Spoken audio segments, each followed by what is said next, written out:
Hello, everyone. Welcome to Christos Ministries and welcome to the 5-Minute Apologetics series, where we try and inspire you to learn apologetics so you can learn to defend your own faith and also grow deeper in your faith in Jesus Christ. So today we begin with the loss of logic.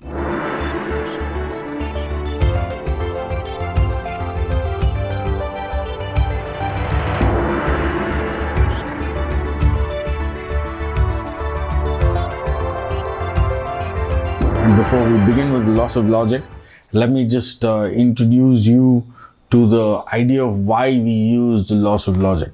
There are basically 3 laws of logic, and they will be listed in the slide. Before we dive into the laws of logic, let's think about why we should use the laws of logic.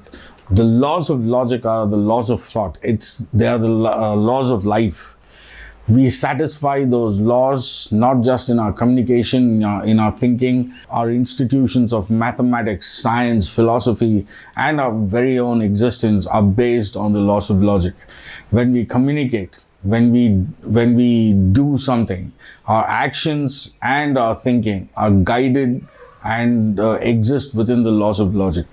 These 3 laws are considered axiomatic because you cannot attack them before assuming their truth first, or you cannot attack the laws of logic before assuming the laws of logic first. So let's begin with the first law. The first law of logic is the law of identity, and the law of identity states if a proposition is true, then that proposition is true. And why do we say that? Because it satisfies the criterion of that category which we call truth. For example, we say Kiran is a human being. When we say Kiran is a human being, Kiran satisfies all the categories, all the criterion that form the category of a human being. And if all those categories are satisfied, then Kiran is a human being and he cannot be anything else but a human being.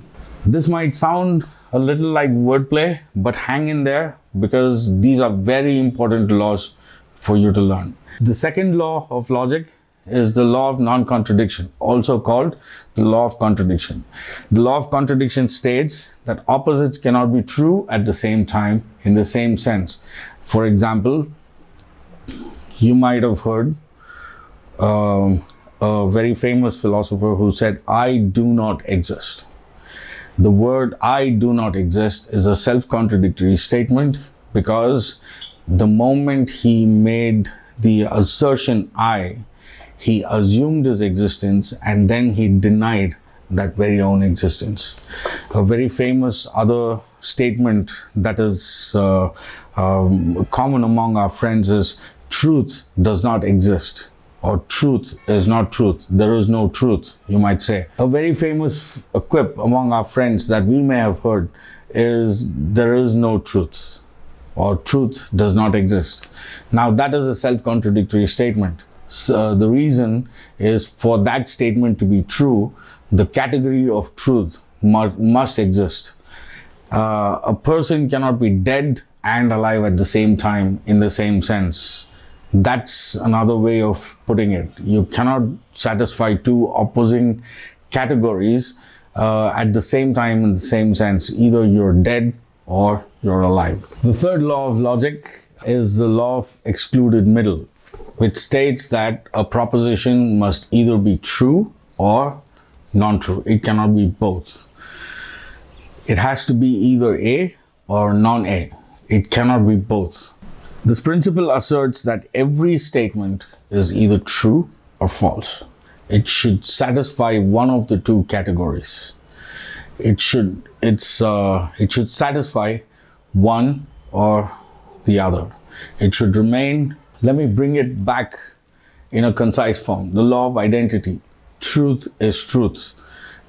Truth cannot be non-truth. The law of non-contradiction. Truth and non-truth. The category of truth and the category of non-truth cannot be true at the same time in the same sense. The law of excluded middle states that a truth proposition must either be true or false. It cannot be both, or it cannot be neither. Remember, this is not about you and it is not about me. It is about the glory of Christ. So, as we step into this discipline of apologetics, let's remember our best for His greatest, our best for the glory of Christ. Watch and observe how people make statements, how people don't get into an argument. Just watch, learn, make notes, chew on them all the time, and you will get good at it. And soon you will realize that our way of life, a lot of times, we tend to make illogical arguments and illogical statements. It's good for us to learn to make logically consistent statements that are true and undeniable. Thanks for joining us in this series. We hope that it was a blessing. Remember, this is about Jesus Christ and for His glory. Remember, our greatest, our best for His glory should be the axiom that guides our lives. And so let us dedicate ourselves to the discipline of thinking straight, thinking right, and doing that which is right and that which is logical, because God is logical. Thanks for joining us, and we will be back with another episode on Tuesday. Until then, keep praying, keep learning, and keep thinking about apologetics. God bless. Bye.